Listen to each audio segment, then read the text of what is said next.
කන්නේ ඇත්තටම මැරෙන්න පිටි වර්ග, තෙල් වර්ග, මස් වර්ග, පාන් පිටි, තෙලුයි, සීනි අපි ජීවත් වෙන්නද කන්නේ මැරෙන්නද කන්නේ කියන එක දැන් ඊළඟ ප්‍රශ්නේ.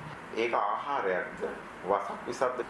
වස විස කවන ලෝකේ අංක 1ට ඉන්න රටක් තමයි ලංකාව. අපි ලෙඩ්ඩු හද බෙහෙත් කරන එක නෙමෙයි එකම දේ.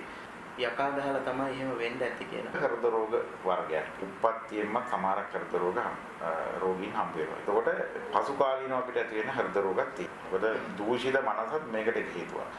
ඔබතුමාට වගකීමෙන් කියන්න පුළුවන්ද මේ දේශීය වෙදකමෙන් මේ රෝගී තත්ත්වය පාලනය කරගන්න පුළුවන්ද කියලා? අනිවාර්යයෙන් පාලනය කර ගැනීම පමණක් නෙවෙයි සුව කර ගැනීමේ හැකියාව තියෙනවා. මේවා ටයිම් ටෙස්ට් කාලය විසින් මේ සනාථ කිරීම කළා තියෙනවා. අපේ ඉශිවරි වගේ වෙද මහතුරු අවුරුදු 10 ගණනක් තිස්සේ මිනිස්සුන්ට ප්‍රායෝගිකව යොදලා ඒ රෝග තත්ත්ව වලට හොඳයි කියන එක නිර්දේශ වෙච්ච ඖෂධ තමයි දැන් මේ භාවිතා වෙන්නේ. දක්ෂ වෛද්‍යවරයෙකුට පුළුවන් ඕනම වෙලාවක අපේ හඳුරන්නේ ඒ දෝෂ සමනය කරන්න, ඒ දෝෂ මැඩපවත්වන්න අපේ ප්‍රතිකාර පද්ධතිය යොදලා. ඒකට මේ ඖෂධ ටික ගලපන්න. මොකද මේ ඖෂධ වල තියෙන රසගුණ වීර්ය විපාක තමයි අපි නිසි විදියට ගලපන්නේ මේ රෝග තත්ත්වයට. ආයිබෝවන් සුබ දවසක් වේවා. අපේ ආදරණීයන්ගේ හදවත ගැහෙන හඬට අපි දැඩි ලෙස ආදරය කරනවා.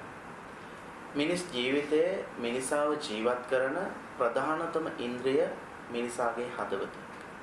මේ හදවත ලෙඩ වුණොත් හිතට ලොකු බයක් දැනෙනවා. නමුත් හෙළදීප ටීවී අපි සැමට හිතසුව පිණිස වැඩ කරන අපි අද බලාපොරොත්තු වන්නේ සැමට නිරෝගී සුවය පතා හදවත් රෝග සුවපත් කරන දක්ෂ ආයුර්වේද වෙද මහත්මයෙක් සමග කතා කරන්න. ආයුර්වේද ඥාණයෙන් හදවත් රෝග සුවපත් කරන දක්ෂ ආයුර්වේද වෛද්‍යවරයෙක් එක්ක කතා කරන්නට තමයි අපගේ මේ සූදානම. ඔහු දේශීය වෛද්‍ය අමාත්‍යතුමාගේ උපදේශක මහත්මයෙක් විදිහට කටයුතු කරන සුජීව විතානගේ මහත්මයා තමයි අද අපේ සාකච්ඡාව සඳහා අපි සම්බන්ධ කරගන්නේ. තෙරුවන් සරණයි කියලා ඔබතුමාව පිළිගන්නවා. තෙරුවන් සරණයි අපේ හඳුන. අපේ හෙළ වෙදකම ගැන කතා කරනකොට වසර 800ක් තරම් පැරණි මහනුවර යුගයට අයත් වන සංඝ පරම්පරාවකින් ඔබතුමා මේ වෙදකම උරුම කරගන්නේ. ඔබතුමා අති දක්ෂ වෙද මහත්මයෙක්. අපි ඒ අතීත කතාව පිළිබඳව මුලින්ම සිහිපත් කරමු. අපේ හඳුන්නේ මගේ ගුරු හාමුදුරුවෝ. ඒ කියන්නේ මේ දේශීය හෙළ වෙදකම සම්බන්ධව ගුරු හාමුදුරුවෝ විදියට මුල් අවස්ථාවේ අධ්‍යාපනය ලැබුවේ මගේ වෛද්‍ය පූජ්‍ය වග ඥානාලෝක වෙදදුරාණන්ගේ. ඇත්තටම උන්වහන්සේගේ සංඝ පරම්පරාවේ අවුරුදු 800ක් විතර පැරණි වෛද්‍ය ක්‍රමයකට උරුමකම් කියනවා. ඒ වෙදකම තමයි මම ඒ උන්වහන්සේගේ පසුව අද වෙනකොට මේ පවත්වාගෙන යන්නේ. හැබැයි මේකෙදි මම විශේෂයෙන් සඳහන් කරන්න ඕනේ මම කොළඹ විශ්වවිද්‍යාලයේ දේශීය වෛද්‍ය විද්‍යායතනයේ අවුරුදු 6ක පාඨමාලාවක් කරලා උපාධිධාරී ආයුර්වේද වෛද්‍යවරයෙක්. මම ආයුර්වේද වෛද්‍යවරයෙක් විදියට ඉගෙන ගන්න කාලේ අපේ පාඨමාලාව ඇතුලේ තියෙනවා මේ හෙළ වෙදකම ගැන. අපේ පාරම්පරික දැනුම. ඊට පස්සේ බටහිර වෛද්‍ය ක්‍රමය ගැන වෙනත් වෛකල්පික වෛද්‍ය ක්‍රම සම්බන්ධව අපිට පුළුල් අධ්‍යයනය කරන්න අවස්ථාවක් ලැබෙනවා. ඒකෙදි මම අපේ හෙළ වෙදකම යටතේ මම වෛද්‍යවරු කීප දෙනෙක් යටතේ වැඩ කළා. මේක මගේ ගමනේ. ඉතින් මගේ ගමේ ඉන්න වෛද්‍ය පූජ්‍ය වග ඥානාලෝක නායක හඳුරෝ මේ වෙදකම සම්බන්ධව මට මූලික අධ්‍යයනයක් ලබා ගැනීමට අවස්ථාව ලැබුණා. ඒ ඔස්සේ මම සෑහෙන මහන්සි වෙලා උන්වහන්සේගේ මේ වෙදකම ඉගෙන ගත්තා. ඒ වගේම පසු කාලීනව මට පුළුවන් වුණා මේක ජාත්‍යන්තරය තුළ අපේ රටේ අපේ වෙදකමේ බලමහිමය ලෝකයේ තුරා පතුරවමින් මේක බබලනවා. ඔබට වෙහෙසක් දැනුණු විට මදක් විවේක ගන්න පුළුවන්. නමුත් ඔබේ උපතේ සිට මරණය දක්වා ඔබේ ශරීරයේ අනිකුත් ඉන්ද්‍රියන් ජීවත් කරවන්නට පරාර්ථ සේවනයක යෙදෙන්නේ ඔබේ හදවත. හදවත ලෙඩ වුණාම හිතට විශාල බයක් දැනෙනවා. ඒ වගේම වෛද්‍යතුමනේ මොනවද හදවත් රෝගවල තියෙන වර්ග මොනවද? අපේ හැමදෙන්නේ හෘද රෝග සම්බන්ධව පුළුල් විදියට අපේ ආයුර්වේද වෛද්‍ය ක්‍රමය තුළ සාකච්ඡා කරනවා. ඒකෙදි පොර ආයුර්වේද වෛද්‍ය ක්‍රමය කියන්නේ ඉතාමත් සංවර්ධිත, ඉතා උසස් වෛද්‍ය ක්‍රමයක්. මේ ක්‍රමයේ තුල සෑම රෝගයක්ම ඉතා පැහැදිලිව අපේ මූලික ග්‍රන්ථවල සඳහන් කරලා තියෙනවා විග්‍රහ කරලා තියෙනවා ඒවයි රෝග ඇති වෙන්නේ කොහොමද පැතිරෙන්නේ කොහොමද ඒවට මූලික ලක්ෂණ මොනවද ඒවයින් අතුරු ආබාධ මොනවද ඒවට ප්‍රතිකාර මොනවද ඒ කියන්නේ පූර්ව රූප සහ ඒ විදිහට පශ්චාත් ප්‍රතිකාර හැම දෙයක්ම ඉතාමත් පැහැදිලිව මේ අපේ ආයුර්වේද වෛද්‍ය ක්‍රමයේ තුල තියෙනවා. ඒකෙදි හෘද රෝග සම්බන්ධව විශේෂයෙන්ම චරක සංහිතාව සුසුත මාදව නිදාන වැනි අපේ මූලික ග්‍රන්ථවල ඉතා පැහැදිලි ලෙස හෘද රෝග සම්බන්ධයෙන් විශාල චිකිත්සාවක් ඒ වගේම වර්ගීකරණයක් සඳහන් වෙනවා. ඒකෙදි අපි මූලික වශයෙන්ම හෘදයේ ඇතිවන්නා වූ සියලු ආකාරයේ බලපෑම් ඇති කරන දේවල් අපි හෘද රෝග විදියට සාකච්ඡා කරන්න පුළුවන්. ඒ කියන්නේ හෘදේ ක්‍රියාකාරීත්වයට බලපෑම් ඇති කරන හැම දෙයක්ම අපි හෘද රෝගයක් විදියට තමයි තේරුම් ගන්න ඕනේ. එතකොට එවැනි රෝග තත්ත්ව වෙන වෙනම අපි අපේ ග්‍රන්ථවල සඳහන් වෙලා තියෙනවා.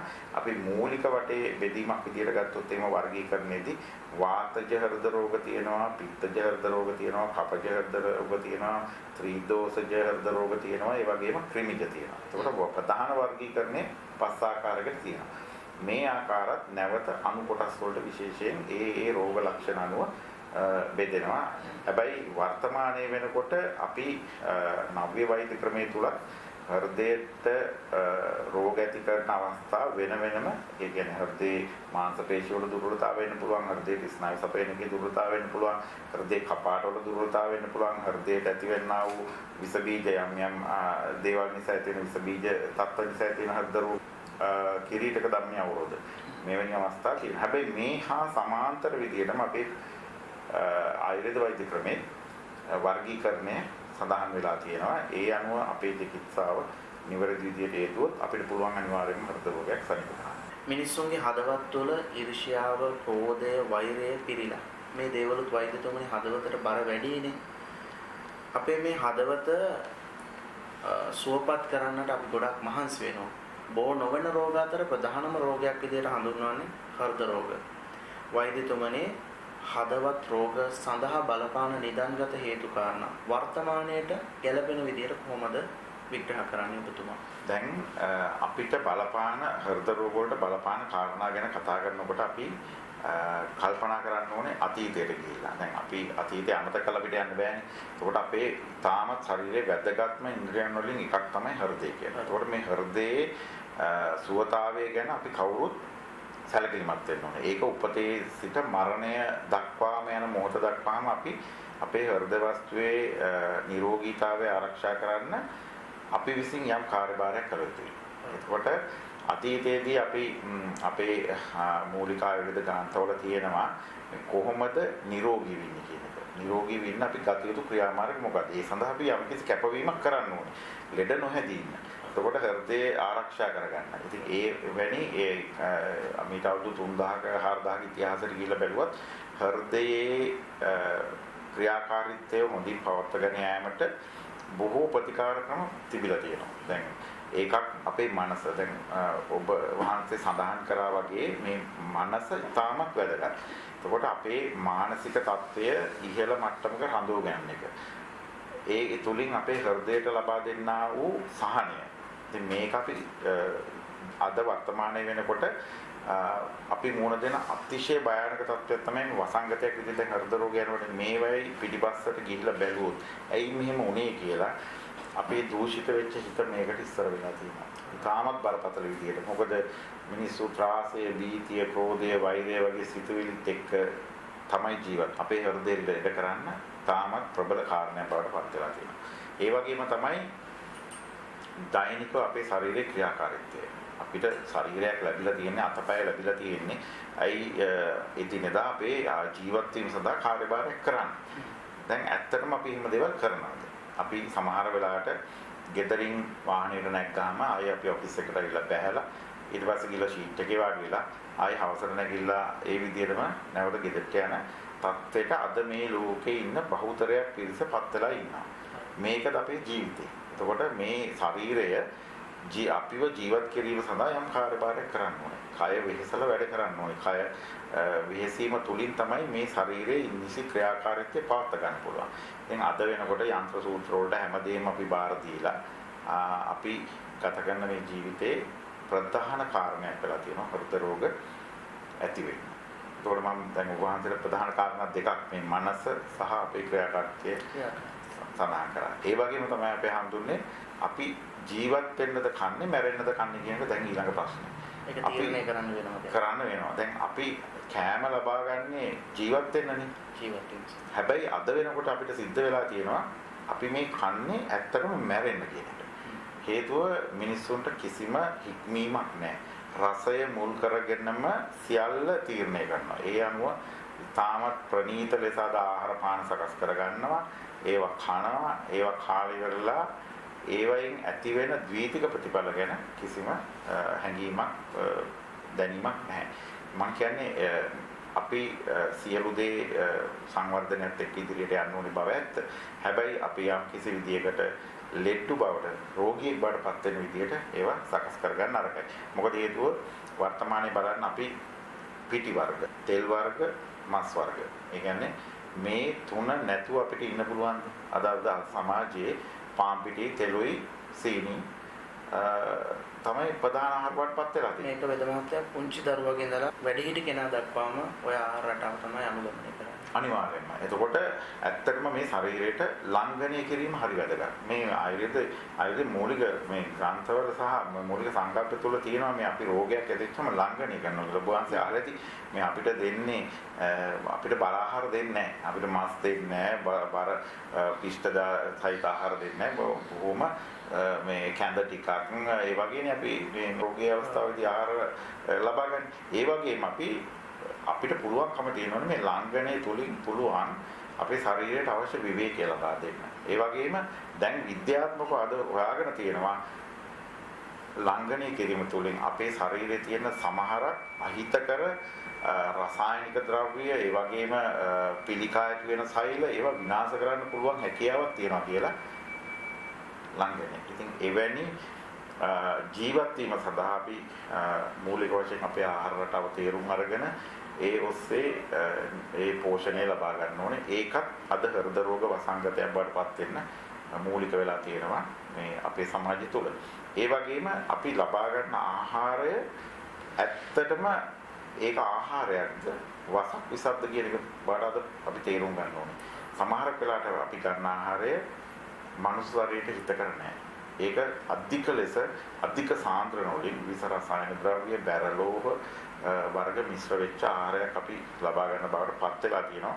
මොකද සමාජයේ ධනය ලබා ගැනීමේ පරමාර්ථයෙන් වස විස කවන ලෝකේ අංක 1ට ඉන්න රටක් තමයි ලංකාව. මේක ආකල්පමය වශයෙන් වෙනස් කරන්න ඕනේ. මිනිස්සු හැමතිස්සෙම අපේ මුතුන් මිත්තෝ හැමතිස්සෙම අපේ ගෙදරට ආවම අපිට කෑම වේලක් දීලා අසල්වැසියට රට ඕන කෙනෙක්ට එම දෙන්න පුරුදු වෙලා හිටියා. ඒ වස විස නෙමෙයි දුන්නේ. අද අපේ තත්ත්වයට වැඩි බරපතලයි. අපි කවුරුත් අද වෙනකොට අපි ගන්න ආහාරය තුළ තමත් බරපතල විදියට අපේ ජීවිතයට හානි කරන බොහෝ රසායන ද්‍රව්‍ය අරන් වෙලා තියෙනවා. මේ හෘද රෝග සහ වසංගතයක් ලෙස පැතිරී යන බෝනවන රෝග, හෘද රෝග, දියවැඩියාව, අධික රුධිර පීඩනය, වකුගඩුව කර්මන්නේ වීම, අක්මාවේ ආකර්මන්නේ වීම සහ පිළිකා කියන ඒවා මේ ශ්‍රී ලංකා පොළොව තුල වසංගත වෙලා ඉවරයි. හරිද? අපි හදන්නේ නිරෝගී පරපුරක්ද? අපි හදන්නේ ලෙඩ්ඩු. අපි හදන්නේ ස්ප්‍රීතාල. අපි හදන්නේ බෙහෙත්. අපි මේක වෙනස් කරන්න ඕනේ. වෙනස් කරලා ආයුර්වේදයේ මූලික සංකල්ප මුල් කරගෙන නිරෝගී ජීවිතයක් සඳහා රෝග ඇතිවීම බලපව ගන්න අපි වැඩ කරනවා. අපි ලෙඩ්ඩු හද බෙහෙත් කරන එක නෙමෙයි එකම දේ. අපේ ආයුර්වේද වෛද්‍ය ක්‍රමයේ මූලික සංකල්පය නිරෝගී පුද්ගලයාගේ නිරෝගීකම ආරක්ෂා කිරීම. ඒක ඇතුළෙම තියෙනවා නේද අපේ හාමුදුරනේ නිරෝගී පුද්ගලයා තව තවත් ශක්තිමත් කිරීම තුළ මොකද්ද සිද්ධ වෙන්නේ? නිරෝගීකමයි ආරක්ෂා වෙන්නේ. හරියට අපේ එළවෙදකම අපේ ආයුර්වේද වෛද්‍ය ක්‍රමයේ යොදාගෙන මේ මිනිසුන්ගේ මේ නැති වෙලා ගිය ශක්තිය නැවත ස්ථාපිත කිරීමට කටයුතු කරන එක තමයි මම දැන් හොඳට කියන්නේ. වෛද්‍යතුමනි ගස්ගල් වගේ ඉන්න මිනිස්සු එකපාරටම මැරිලා වැටෙනවා. බොහෝ විට අපේ පැරණි ජන සමාජ මිනිස්සු මේක හැඳින්නුවේ යකා ගහලා තමයි එහෙම වෙන්න ඇති කියලා. නමුත් වෛද්‍යතුමනි අද වර්තමානයේ වෙන විට මේ හෘද රෝගات එක්ක විශාල ප්‍රමාණයකට මිනිස්සුන්ට මරණයක් වෙලා තියෙනවා. කොහොමද අතීතයේ වර්තමානයේ මේකට ගලපගන්නේ වෛද්‍යතුමනි? ඇත්තටම අපි හඳුන්නේ කාලෝචිතව තේරුම් ගත යුතු ප්‍රශ්නයක් ඔබ වහන්සේ මගෙන් අහුවේ. අතීතයේදී අපි දකින දෙයක් තමයි එකපාරට මේ සමාජය තුළ තිබුණා මිනිස්සු හදිස්සියේ ඔය ගොම්මන් යාමේ ගුඹුරක් මැද්දෙන් ගමන් කරනකොට මේ කිසිම බාහිරින් තුවාලයක් වාගන්නත් නැහැ, අනතුරක් වෙලත් නැහැ, මුකුත් වෙලා නැහැ. හැබැයි මැරලා වැටලා ඉන්නවා. එතකොට ඒ කාලේ තිබිච්ච සමාජ තත්ත්වය අනුව ගත්තාම ඒවට යම්කිසි විශ්වාස පදනම් වෙලා තිබුණා. මොකද මිනිස්සු දැඩි ලෙස යක්කු ඉන්නවා, මහසෝණ ඉන්නවා, මේ වගේ නොඑක් අద్భుත දේවල් ගැන දැඩි විශ්වාසයෙන් කටයුතු කරපු කාලය. වෛද්‍ය ක්‍රම දියුණු වීමත් එක්ක දැන් ආයුර්වේද වෛද්‍ය ක්‍රම දියුණු වීමත් එක්ක මේවා විශ්ලේෂණය කරගත්ත කොහොමද මේ මරණ සිද්ධ වුනේ කියන එක. ඉතින් ඒක පැහැදිලිවම දන්නවා. ඒ කාලේ ඕක සිද්ධ වෙන්න පුළුවන් අවස්ථා කීපයක් තියෙනවානේ. දැන් හදිස්සියේ සිද්ධ වෙන්නා වූ හෘද රෝගී තත්ත්වයක්, heart attack එකක් කියලා අපි කියන්නේ ක්ෂණිකව මරණයක් සිද්ධ වෙනවා. ඒ පුද්ගලයාට ආයේ තව මේ කාලයක් හිතන්න නැහැ, ක්ෂණිකව මැරලම තමයි වැටෙන්නේ. එතකොට ඒක හෘද රෝගයක් නිසා සිද්ධ වෙන්න පුළුවන්. ඊට අමතරව වහන්සේ දන්නවා ඇති මේ ආඝාත. ඒ කියන්නේ මේ මොළයේ සිද්ධ වෙන යම්කිසි ලේ ගැලීමක්, නහරක් පිපිරීමක්, ඒ වගේ දෙයක් දැන් අධික රුධිර පීඩනය තියෙන කෙනෙක්ට එවැනි අවස්ථාවකදී සිද්ධ වෙන්න පුළුවන්. එතකොට එවැනි මරණයක් අපි මේ කියන තත්ත්වයටපත් කරගත්තා. ඒ වගේම තමයි තව අවස්ථාවක් තියෙනවා අපේ හඳුන්නේ මේ අපි මනස තුල අපේ ඇතුලේ බය යක්කු ඉන්නවා. මහසෝණ ඉන්න. තනියෙන් පුද්ගලයෙක් ගමන් කරන වෙලාවට ක්ෂණිකව සිද්ධ වෙන බය වීමක්. අර දුරු ශබ්දයක් ඇහෙනවා. ඔය පිටිපස්ස බලන වේගෙන්. එවැනි අවස්ථාවේ අපි මේ ගෙලෙයි සමයට අස්ථි බිඳීමක් සිද්ධ වෙලා ඒ වෙලෙම ක්ෂණිකව මරණයකටපත් වෙන්නත් පුළුවන්. එවැනි අවස්ථා නැතුව නොවේ. එතකොට එහෙම අවස්ථා තමයි ඒ අපි ඔය කියන මරණ වලට හේතු සාධක වෙලා තියෙන්නේ. ඉතින් වර්තමානයේ ගත්තාම එදා හම්බු ලෙස වෙච්ච සිදුවීම් තමයි ඕවා. අද ඉතා බහුල විදියට අපේ ගෙවල් ඇතුලේ මේ දේ සිද්ධ වෙනවා. මම හිතන්නේ ලංකාවේ සිදුවෙන මරණ වලින් වග කියන්න ඕනේ මරණ වලින් විශාල ප්‍රමාණයක් හෘද රෝග සහ ආඝාත ආශ්‍රිතව සිද්ධ වෙනවා. වෛද්‍යතුමනි අද වර්තමාන සමාජයේ හෘද රෝගීන් විශාල ප්‍රමාණයක් ඉන්නවා. මේ රුධිර නාලිකා තුළ ලේ ගමනාගමනය අවහිර වීම නිසා තමයි මේ රෝගී තත්ත්වයටපත් වෙන්නේ. මොනවද වෛද්‍යතුමනි මේ සඳහා බලපාන හේතු කාරණාවන්? අපේ හම්බුනේ ඇත්තටම දැන් හෘද රෝග මේ රටේ බහුලව අපිට හෘද රෝගීන් හම්බ වෙනවා. හැබැයි මේ හම්බ වෙන රෝගීන් අපි වර්ගීකරණය කරගත්තොත් එහෙම ඒවා තියෙනවා සමහරක් වෙන්නේ උප්පත්තියෙන්ම සමහරක් හෘද රෝගීන් හම්බ වෙනවා. ඒ කියන්නේ කුඩා දරුවන්ටම උපදිනකොටම තියෙන හෘද රෝග අවස්ථා. ඒවා සමහරට කපාට ආශ්‍රිතව හෘදේ ව්‍යුහාත්මක වෙනස්කම් වගේ දේවල්නේ. එතකොට පසු කාලීනව අපිට ඇති වෙන හෘද රෝගක් තියෙනවා. එතකොට හෘද රෝග විවිධ වර්ගීකරණවලට යටත් වෙනවා. ඒ හැදෙන සහ අපිට බලපාන ස්වභාවය යනවා. මේ අපිට දැන් වර්තමානයේ අපේ හඳුන්නේ සමහරක් විස බීජ නිසා ඇති වෙන හෘද රෝග හඳුනගෙන තියෙනවානේ. එතකොට ඒවට ලබා දෙන්න ඕනේ ප්‍රතිකාර ඒ රෝගය අනුව තමයි අපි තීරණය කරන්නේ. හැබැයි මේ සමාජයේ තාමත් බහුල වෙලා තියෙන්නේ එක හෘද රෝග වර්ගයක්. ඒ තමයි කිරීටක දමනය අවරෝධ වීම නිසා ඇති වෙන තත්ත්වය. නේද? පෙර කාලේ නම් මේව එච්චරම තිබුණ නැහැ. රෝගීන් බොහොම අල්පව හිටියේ. හැබැයි අද වෙනකොට වසංගත විදියට මේ සමාජය දකින්න ලැබෙන්නේ ඔය කිරීටක දමනය අවරෝධ වීම. දැන් මම කිරීටක දමනය අවරෝධ වීම ගැන සඳහන් කරොත් අපේ හඳුන්නේ මේ කිරීටක දමනය කියන්නේ අපේ හෘදයට රුධිරය සපයන හෘද වස්තුවේ ක්‍රියාකාරීත්වයට අවශ්‍ය කරන පෝෂණය සහ ඔක්සිජන් ලබා දෙන නාල. මේ නාල වම් දකුණු විදියට තියෙනවා. දැන් මේ නාලවල යම් කිසි හේතුවක් නිසා මේ නාල අභ්‍යන්තර බිත්තිය පිපිරීම ඔය දේවල් සිද්ධ වෙන්න පුළුවන්. ඒවට විවිධ හේතු තියෙනවා. දැන් අපි හිතමු අධික මානසික ආතතිය, අධික ධූමපානය, අධික මත්පැන් වර්ග පානය කරන එක, විස රසායන ද්‍රව්‍ය මේකේ මූලික කාරණයක් කරනවා මනස. මොකද දූෂිත මනසත් මේකට හේතුවක්. අපි නිතර අවිවේකීව පීඩාවෙන් තරහෙන් වෛරයෙන් ක්‍රෝධයෙන් පසුවීමත් මේ හෘද රෝග බහුල වෙන්න හේතු වෙනවා. එතකොට ඒ පළුදු වෙච්ච තැන්වල මේ රුධිරයේ තියෙන යම් සංඝටක තැන්පත් වෙලා විශේෂයෙන් කොලෙස්ටරෝල්, කැල්සියම් වගේ පදාර්ථ තැන්පත් වෙලා එතන යම් කිසි විදිහක කැටියක් නිර්මාණය වෙලා ඒක ටික වර්ධනය වෙලා තමයි ඔය කියන විදිහේ කිරීටක දමනි අවරෝධ වීම නිසා ඇති වෙන හෘද රෝගයක් ඇති වෙන්නේ. මේ අවරෝධ වීම වළක්වා ගන්න විවිධ පිළියම් අපිට තියෙනවා. මුල් අවස්ථාවේදීම ඒ තැන්පත් වෙන එක දිය වෙලා යන අපිට ඖෂධ පොඩි ප්‍රතිකාර කරන්න පුළුවන්. ඒ වගේම ඒවා යම් කිසි විදිහක තාක්ෂණික ක්‍රමයකින් ඔපරේෂන් කරලා අයින් කරන ඒවා තියෙනවා. ඉතින් මම කියන්නේ මේ රෝග අවස්ථාව මුල් අවස්ථාවේ අපි හරියට අඳුරගත්තොත් කිසිම ප්‍රශ්නයක් නැතුව සුව කරගන්න පුළුවන් මේ හෙළවෙද කමෙන්. අපේ බෙහෙත් තියෙනවා. ආනන්ද මහත්තයා ඔබතුමාට වගකීමෙන් කියන්න පුළුවන්ද මේ දේශීය වෙදකමෙන් මේ රෝගී තත්ත්වය පාලනය කරගන්න පුළුවන්ද කියලා? අනිවාර්යයෙන් පාලනය කර ගැනීම පමණක් නෙවෙයි සුව කර ගැනීමේ හැකියාව තියෙනවා. හෘද රෝග සම්බන්ධව මේ හෙළවෙදකමින්ම විශ්මිත දක්ෂතාවයක් වෙනපු ගුරු හාමුදුරන්ගේ ශිෂ්‍යයා මම කොළඹ විශ්වවිද්‍යාලයේ වෛද්‍ය විද්‍යාව උපාධියක් ලබාගත්ත කෙනෙක්. මම සායනික පරීක්ෂණ සහ රසායනාගාර පරීක්ෂණ වලින් අද වෙනකොට 100% ඔප්පු කරලා තියෙනවා. හෘද රෝග බයිපාස් නොකර සුව කරන්න පුළුවන් අපිට 70% විතර. මට 100% කියන්න බෑ හැම ලෙඩෙක්ටම ඒ තත්ත්වය ඇති කරන්න පුළුවන්. ඒ රෝගියා පරිස්සම් වීම, ඒ රෝගියාට තියෙන වෙනත් රෝග තත්ත්ව සහ වෙනත් ශාරීරික තත්ත්ව බලපානවා. සමහරක් වෙලාවට ඒවා 100%ක්ම සුව කර ගැනීමට නොහැකි වෙන්නේ. හැබැයි 70%කට විතර ස්ථිරවම මේ අපි සඳහන් කරන කොරොනරි ආර්ටරි ඩිසීස් කියන එක. එහෙම නැත්නම් කිරීටක දමනි අවරෝධ වීමේ තත්ත්වය මගහරවන්න පුළුවන්. රෝගියාට සාමාන්‍ය දිනදා වැඩ කටයුතු කරගෙන ජීවත් වෙන්න පුළුවන් විදියට.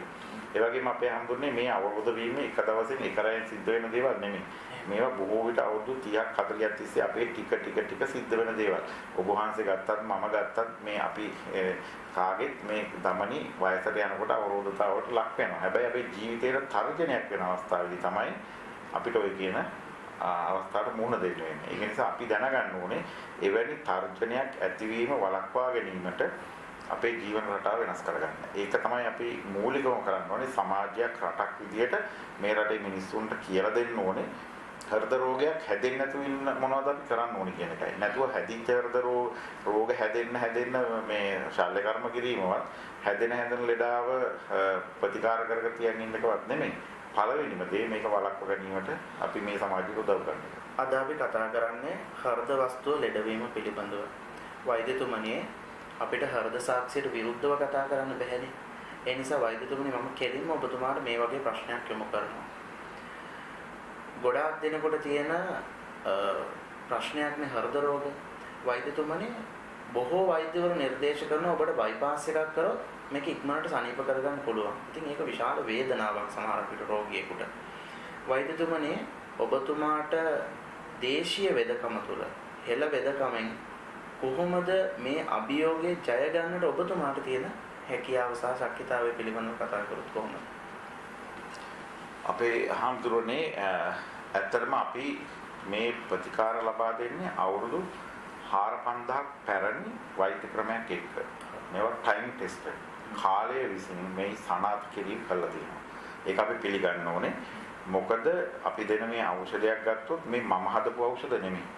මගේ නිර්මාණ නෙමෙයි. මේවා අපේ වෛද්‍යවරු අපේ ඉෂිවරි වගේ වෙද මහත්තුරු අවුරුදු 10 ගණනක් තිස්සේ මිනිස්සුන්ට ප්‍රායෝගිකව යොදලා ඒ රෝග තත්ත්ව වලට හොඳයි කියන එක නිර්දේශ වෙච්ච ඖෂධ තමයි දැන් මේ භාවිතා වෙන්නේ. මොකද මේවා ආයුර්වේදයේ මූලික සංකල්ප තියෙනවා නෙවෙයි. ත්‍රිදෝෂ එක්ක අපි කොහොමද මේ රෝගයක් අපි අවබෝධ කරගන්නේ? රෝගයට කොහොමද මේ ඖෂධ යොදන්නේ? ඖෂධ වල ගුණ කොහොමද ඒවත් එක්ක සමානුපාතික විදිහට යොදන්නේ? මේවට දක්ෂ වෛද්‍යවරයෙකුට පුළුවන් ඕනම වෙලාවක අපේ හඳුරන්නේ අපේ ශරීරයේ තියෙන රෝග තත්ත්වය අඳුරගෙන ඒ දෝෂ තත්ත්වය නිසි ආකාරව තීරුම් අරගෙන ඒ දෝෂ සමනය කරන්න, ඒ දෝෂ මැඩපවත්වන්න අපේ ප්‍රතිකාර පද්ධතිය යොදන්න. දැන් අපි අපේ ප්‍රතිකාර වල තියෙනවානේ මේ ශෝධන සමන තර්පණ විදියට. කියන්නේ මුල් අවස්ථාවේදී යොදන්න ඕන ඖෂධ මොනවද? මැද අවස්ථාවේදී යොදන්න ඕන ඖෂධ මොකද්ද? ඊට පසුව යොදන්න ඕන ඖෂධ මොනවද? මේ සම්බන්ධව ඉතා පුළුල් දැනුමක් ඥානයක් තියෙන වෛද්‍යවරයෙක්ට හරිම පහසුයි අපේ හැමෝනේ රෝගයක් නිසි විදියට අඳුරගෙන ඒකට මේ ඖෂධ ටික ගලපන්න. මොකද මේ ඖෂධ වල තියෙන මේ රසගුණ වීර්ය විපාක තමයි අපි නිසි විදියට ගලපන්නේ මේ රෝග තත්ත්වයට. ඒකට එහෙම වෛද්‍යවරයෙක්ට හැකියාව තියෙනවා මේ කසායක් ගත්තත් ඒවා වෙනස් කර කර ඒ සඳහා යොදන්න. ඉතින් වෙනි තාමත් අතිසාර්ථක වෛද්‍ය ක්‍රමයකට තමයි අපි හිමිකම් කියන්නේ. ඒකින්ද අපිට පුළුවන්කම තියෙනවා අනිවාර්යයෙන්ම හෘද රෝගයක් බයිපාස් නොකර සුව කරගන්න පුළුවන් කියන එක 70%කට විතර අපේ මගේ ඖෂධ වලින් මට පුළුවන් කියන එක මම තහවුරු කරගෙන තියෙනවා. ප්‍රකාශ නිකුත් කරනවා මට පුළුවන් පිළිකා සනීප කරන්න, දියවැඩියාව නිට්ටවල සනීප කරන්න, වකුගඩු සනීප කරන්න ප්‍රායෝගික වෙන්න ඕනේ. අපේ හඳුනේ මොකද අපි මේ රටේ මිනිස්සුන්ට මේ ලෝකෙ මිනිස්සුන්ට දැනෙන භාෂාවෙන් කියලා දෙන්න ඕනේ. ඒක ප්‍රායෝගික වුණේ නැත්නම් අපි කරන ප්‍රකාශ අපේ වෙදකම හැලුවට ලක් කරන කාරණාවකටපත් වෙනවා. ඒව තුලින් මේ හොර වෛද්‍යවරු ඉදිරියට ඇවිල්ලා විෂයපතේ කිසිම විදියකින් දන්නේ නැහැ. ඒ වුණාට යම් දේවල් කියලා විචාවල් පෙන්වන්න හදලා තියෙනවා. ඒව මේ වෙදකමේ උන්නතියට ඉතාමත් බරපතල තර්ජනයක්. ඒවා අපි අඳුර ගන්න ඕනේ. මොකද මිනිස්සු බලන්නේ ලෙඩක් හැදිච්ච රෝගියෙක් බලන්නේ කොහේ හරි එල්ලෙන්න. ඒක තමයි ඇත්ත. හරිද? මේක ඉතාමත් බරපතල කාරණයක් වෙන්නේ අපේ හඳුන්නේ මංගාවට ප්‍රතිකාර ලබා ගන්න ඉන්නේ රෝගී අසරණේ. මට දැනීම තියෙන්න ඕනේ, මට තේරෙන්න ඕනේ මේ අසරණයාට මම උදව් කරන්න ඕනේ, උපකාර කරන්න ඕනේ, වංචාවක් නොකළ යුතුයි කියන එක. මොකද මේක ආනන්තරී භාවකරමනේ එකක් අපේ හඳුන්නේ රෝගියෙක්ට කරන වංචාව. ඒ කියන්නේ අපි දැන. හරි. ඉතින් එවැනි පිරිස් අද බහුල වෙලා තියෙනවා මේ මුදල මත තීරණය වෙන සමාජය තුලේ. ඉතින් ඒක නිසා විද්‍යාත්මක වශයෙන් අපි සනාථ කරගන්න උත්සාහ කරා මේ දැනුම ඇතුලේ රසායනාගාර පරීක්ෂණ කළා, සායනික පරීක්ෂණ කළා, රෝගීන්ට දීලා ඒ නියදි විශ්ලේෂණය කළා. ඒකෙන් ඇත්තටම මෙහෙම දෙයක් සිද්ධ වෙනවද කියලා නැවත අධ්‍යයනය කළා. මේ තුලින් අපිට හැකියාව ලැබුණා විද්‍යාත්මක වශයෙන්ම සනාථ කරලා පෙන්නන්න ඕව අපිට පුළුවන් මේක කරන්න. දේශීය හෙළවෙදකම තුළ අපිට ලැබෙන සුවතාවය පිළිබඳව තමයි අපි මෙච්චර වෙලා කතා කරේ. විශේෂයෙන්ම රටේ පවතින හෘද රෝගවලට ප්‍රතිකාර ලබා දෙන්නේ කොහොමද, අපි කොහොමද කටයුතු කරන්න ඕනි කියන එක පිළිබඳව ඉතාමත්ම විශාල කාල වකවානුවක් තුළ අපිව දැනුවත් කරන්නට යෙදුණු ගරු දේශීය වෛද්‍ය අමාත්‍යතුමාගේ උපදේශක තුමන් විදියට කටයුතු කරන සුජීව විතානගේ මහත්මයාට අපි ප්‍රාර්ථනා කරනවා හෙළදීප ටීවී ආයතනය වෙනුවෙන් ඔබතුමා රෝගීන් වෙනුවෙන් මේ කරගෙන යන සත්කාරය තවදුරටත් කරගෙන යන්න ශක්තිය ධෛර්ය වාසනාව ලැබේවා කියලා අපි එකසිතින් ප්‍රාර්ථනා කරනවා.